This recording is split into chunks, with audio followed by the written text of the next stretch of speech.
حضرت علی ارشاد فرماتے ہیں، کیا تم نے پوری طرح سمجھ لیا ہے کہ اسلام کیا ہے؟ اسلام ایک ایسا دین ہے جس کی بنیاد حق و صداقت پر رکھی گئی ہے۔ یہ علم کا ایک ایسا سرچشمہ ہے جس سے عقل و دانش کے متعدد چشمے پھوٹتے ہیں۔ یہ ایک ایسا چراغ ہے جس سے لاتعداد چراغ روشن ہوتے رہیں گے۔ یہ ایک ایسا بلند رہنما مینار ہے جو اللہ کی راہ کو روشن کرتا ہے۔ یہ اصولوں اور اعتقادات کا ایک ایسا مجموعہ ہے جو حق و صداقت کے ہر متلاشی کو اطمینان بخشتا ہے۔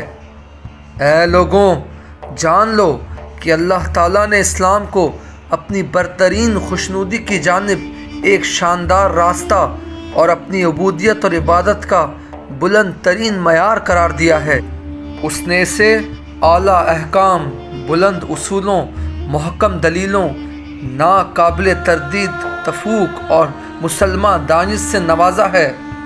اب یہ تمہارا کام ہے کہ اللہ تعالیٰ کے اسے جو شان اور عظمت بخشی ہے اسے قائم رکھو، اس پر خلوص دل سے عمل کرو، اس کے معتقدات سے انصاف کرو، اس کے احکام اور فرامین کی صحیح طور پر تعمیل کرو اور اپنی زندگیوں میں اسے اس کا مناسب مقام دو۔